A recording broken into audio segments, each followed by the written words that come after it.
Today on NewsWatch, another sudden shift in the Hillary Clinton email scandal. Will it have an impact at the 11th hour? Plus, there is another big election battle with a nationwide impact. We'll show you how the key races and why Democrats think they can take control of the Senate. And Clay Higgins has been called America's toughest cop, how his own failures led him to become a crime fighter, and why he's now got his sights fixed on our nation's capital.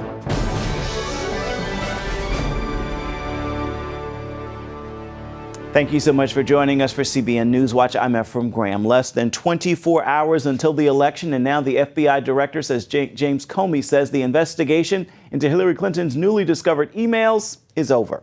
The Clinton camp says it's proof she did nothing wrong, while the Trump camp says it's proof Comey has botched the investigation yet again. Dale Hurt has the story. FBI Director James Comey told congressional leaders in a letter, "Based on our review, we have not changed our conclusions that we expressed in July."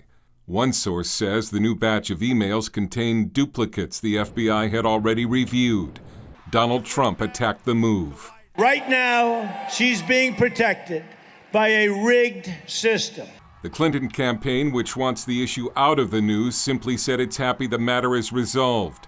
There was no public comment from the candidate who spent the weekend campaigning with celebrities. It is a choice between division or unity, between strong, steady leadership or a loose cannon. But Clinton still faces questions about her handling of her government emails. The FBI announcement came on the same day the New York Post reported that Clinton told her maid to print out classified emails. And the Trump campaign went all out to reach evangelicals Sunday by sending video messages to churches, warning Christians they're under attack and that Hillary Clinton will make the situation worse. While Clinton has had the edge in the Electoral College throughout, the polls in many swing states are extremely close. And electoral guru Nate Silver warns Clinton is just one state away from losing to Donald Trump. I want to be the president for all Americans, those who vote for me and those who do not vote for me. On November 8th, we are going to do something so special. Dale Hurt, CBN News. As both campaigns crisscross the battleground states, our election team is on the road following them. On their way to the swing state of North Carolina, CBN's David Brody and Jenna Browder traveled through the Rust Belt, where they caught up with Trump's running mate Mike Pence. Mike Pence on the campaign trail. With just hours left until Election Day, he is making his closing argument. Let's go get it done, Michigan. His running mate also trying to stay on point, something we talked about on his campaign bus. Recently, we've seen Donald Trump at the podium, almost coaching himself. Stay on point, Donald, stay on point. What do you make of that? What are your thoughts? Well, I just think one of the most endearing things about Donald Trump, which will make him a great president, is that what you see is what you get. The people know exactly where Donald Trump stands, and they know what he thinks. And I think the day that he becomes president of the United States, the American people will find his candor refreshing, and they'll find his broad-shouldered leadership refreshing. What do you make of Hillary Clinton's closing arguments? You know, she likes to say, when they go low, we go high. Well, I've always been a little dubious of that assertion, because candidly, since I joined this campaign, as Donald Trump is talking about ideas, Hillary Clinton, her campaign seemed to only be talking about insults. It really does seem like now, even at the end of the campaign, it's again a campaign of insults against my running mate. And I think the American people really see through that. There's so much animosity on both sides. How do you see this playing out? Do you foresee riots, protests come Election Day? Oh no, the American people are expressing themselves with great enthusiasm and great energy in the electoral process. And I believe that when we elect Donald Trump as President of the United States, we're going to begin to see this country come back together again. There's no doubt prayer will be a part of that journey. Pence and his wife Karen both say they have some requests. But I'm always quick to remind people that our families, his and mine, carry a unique burden in these campaigns, and So that's how I always ask for prayers, to remember our families who shoulder the burden every bit as much as the candidates do. People tell us all across the country that they're praying for us, and I just tell them we feel it. For the Trump-Pence ticket, North Carolina is a must-win battleground state. So what are the odds? For that, we turn to my colleague, David Brody. Jenna, those odds are all going to depend on turnout, not necessarily turnout of Trump supporters here in North Carolina, but a lack of turnout on the other side. Hillary Clinton's support among black voters doesn't appear as strong as hoped.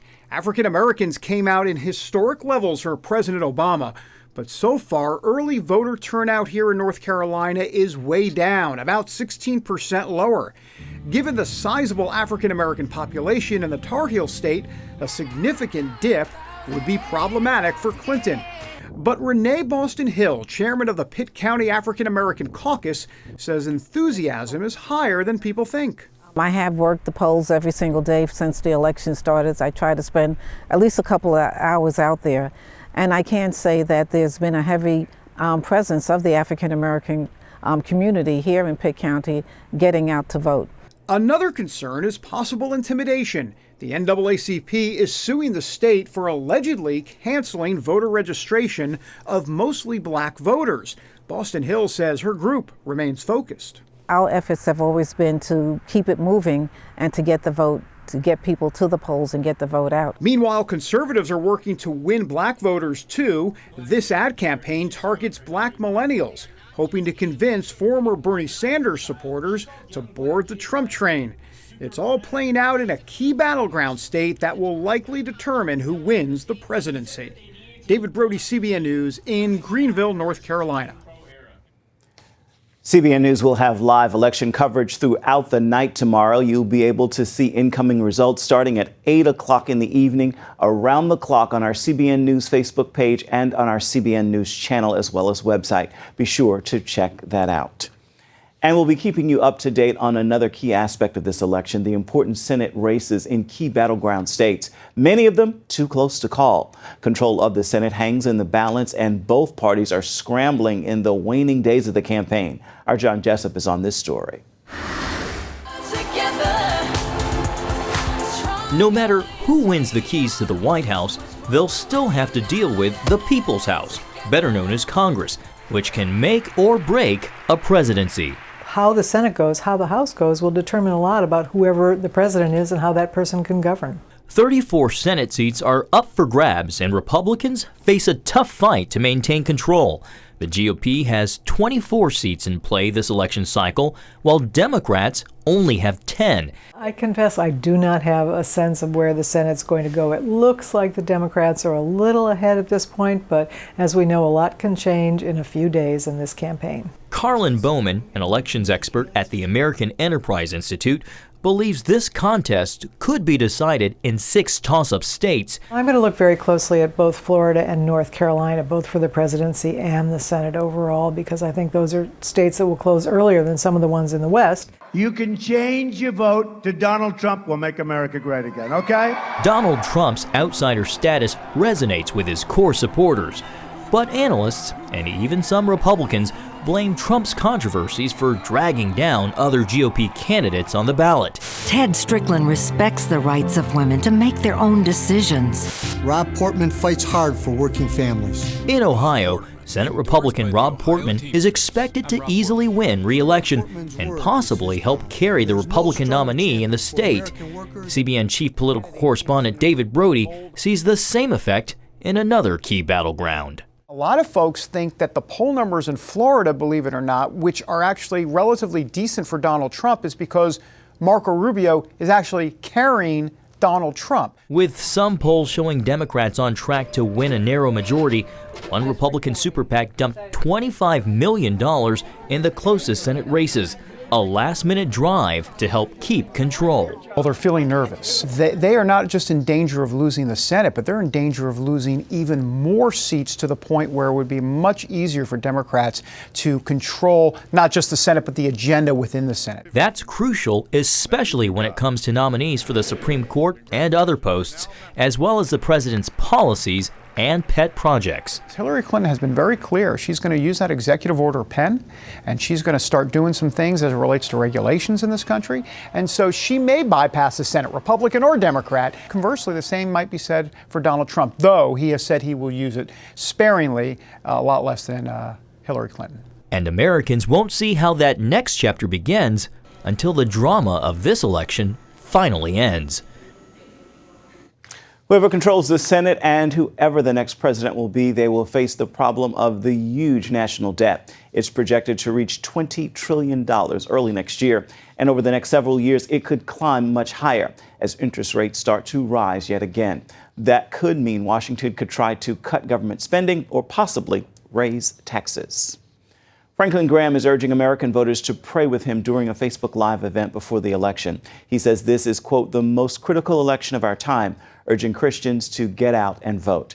Graham said, quote, the future of our nation is riding on this election. Religious freedom, the Supreme Court, protecting the unborn and our families, and so much more. The Christian voice needs to be heard on November 8th. You can join Graham in prayer this evening at 9 o'clock through his Facebook Live event. Evangelist Billy Graham is celebrating his 98th birthday today, but the family isn't hosting a big party this year. Franklin Graham told the Charlotte Observer, quote, it's a party every Sunday when I go to see him because he's made it through another weekend. More than 800 people, including Donald Trump, helped Billy Graham celebrate his 95th birthday 3 years ago. A magnitude 5 earthquake hit one of the world's key oil hubs in central Oklahoma Sunday night in the town of Cushing. It was felt as far away as Iowa, Illinois, and Texas. I happened to look up, and I swear it looked like the ceiling was about to collapse on me. The walls were shaking, the ceiling's moving. It's scary, and still shook up about it. The fear is that earthquake might have damaged key infrastructure. Police say there was quite a bit of damage in the area of Cushing. The city manager says a few minor injuries have been reported as well, but one of the main concerns is the safety of some of the old buildings in that area. Coming up, the battle for Mosul is underway. We're going to show you how Iraq's Christians are fighting a much darker spiritual battle, and they're doing it on their knees.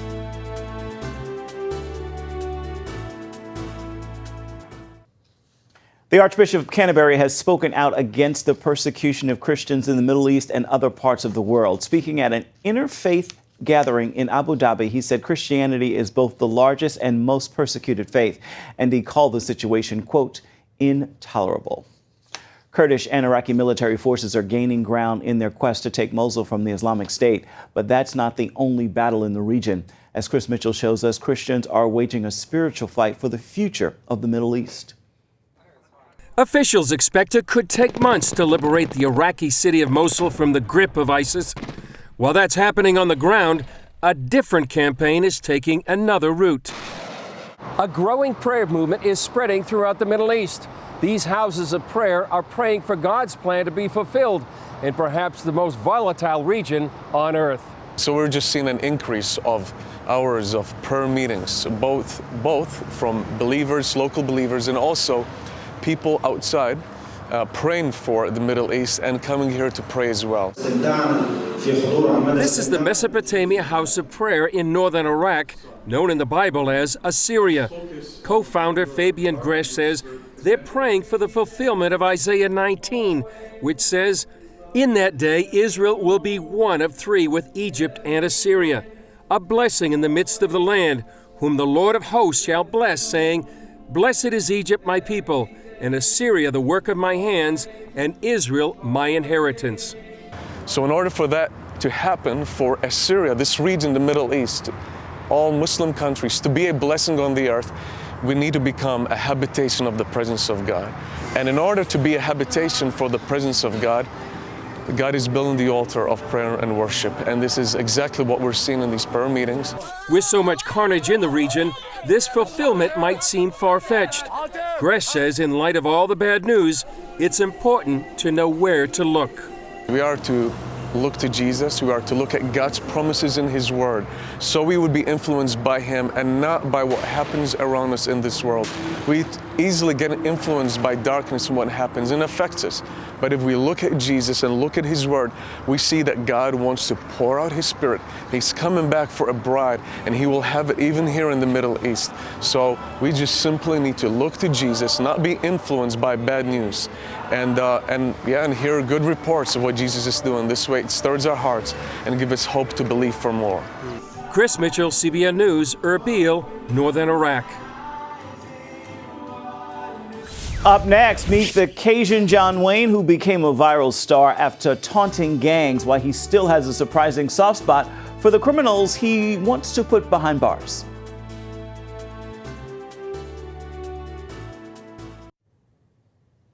You may have seen his Crime Stoppers videos on social media. His straight shooting style has led to more than 100 million views. Captain Clay Higgins is a law enforcement officer in Louisiana, and his no-nonsense message to criminals has led to appearances on news programs around the country. Now he's running for Congress. Chuck Holton brings us his story. They call him the Cajun John Wayne. If you're the man that committed this felony, look at me, son. I'm talking to you. As a street cop and public information officer for the St. Landry Parish Sheriff's Office in Louisiana, Captain Clay Higgins made a series of Crime Stopper videos that catapulted him into the national spotlight. Congratulations, fellas. Your stupidity is now legendary. One way or another, you're going back to jail. Your actions require a reckoning. I'm asking you to put down your poison cup and place your trust in the justice system that serves you. But Higgins never expected to be famous himself. I'd never done anything like that before. I was completely unscripted and unrehearsed, and I did my best with it. Higgins' path to becoming a cop was a rocky one. He started his career as a businessman, and money was his biggest goal. I worked too much, I drank too much. I didn't have a real relationship with God, although I attended Mass. And I just wasn't the man that I was supposed to be. So in 1999, the mother of my children divorced me, and rightfully so. That tragedy led Higgins to make some drastic changes in his life. I left that career that I had built. I had earned $140 grand that year, if I remember correctly. And I took a job making $8 an hour as a street cop. It was like taking a vow of poverty. It worked real well, by the way. I learned what it was to pawn a cherished item to pay a bill. I knew what the heartbreak of an eviction notice looked like. And yet, happiness and joy came into my life, and I began to really understand the Word of God. As a night shift cop, he found his true calling. God had placed me right at the place at the dispatch call where I needed to be, and I had a great empathy for the men that I would arrest because they were failed and fallen, yes, but I had been failed and fallen. They were subject to redemption just as I had been subject to redemption. Almost 8 years later, he was asked to become the public affairs officer for the St. Landry Parish Sheriff's Office. I had no idea that those messages would resonate so well through a television camera and become, a source of a great deal of attention. But it did. But it wasn't only successful in terms of worldwide recognition. The messages resonated with the criminals as well. The Sheriff's Office saw a consistent solve rate, almost double the national average. 22 children of God, 21 men and 1 woman, within hours or days of their crime or their fugitive status being featured on Crime Stoppers, they walked into the authorities, presented themselves to authorities, and turned themselves in peacefully.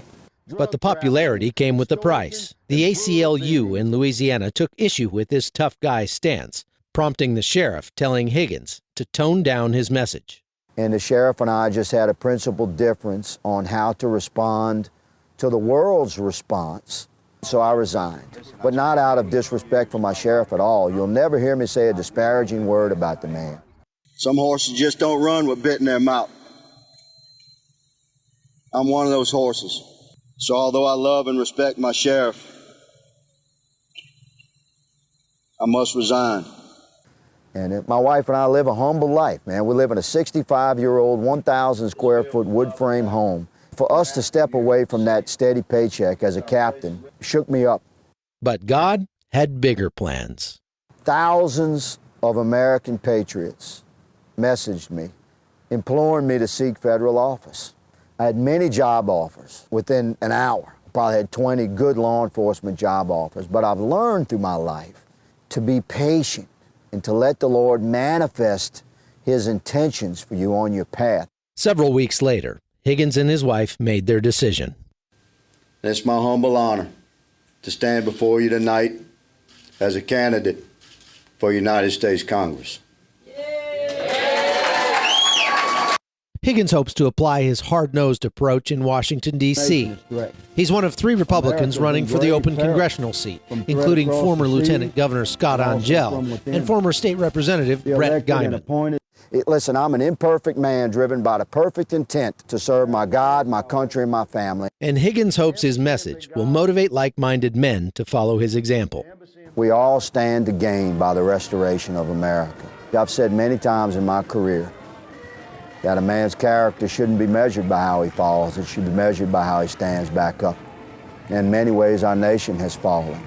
And I do believe in my heart that my grandchildren will not measure my generation by the fact that we've allowed our nation to fall, which we have. But we will be measured by how we stand this thing back up. In Baton Rouge, Louisiana, I'm Chuck Holton for CBN News. Last month, the people of central Vietnam were hit by a typhoon and massive flooding. More than 20 people were killed and hundreds of thousands left homeless. CBN humanitarian and disaster relief teams moved into action to help with our very first relief effort in that country. Now word comes of another devastating flood in the same area of Vietnam. Our teams are helping once again, bringing much needed rice, bread, milk, water, and other necessities to the people there. Also underway are several medical mission outreaches to more than 2,000 flood victims to help them to avoid flood-related diseases. Well, that is going to do it for this edition of CBN NewsWatch. Remember, you can find more of our exclusive coverage of the issues you care most about, and you can find it always at cbnnews.com. We'd love to hear what you think about the stories you've seen here today. You can do it on Facebook, Instagram, as well as Twitter. Hope you'll join us again right here next time. Make this a marvelous Monday. We'll see you back here for Election Day.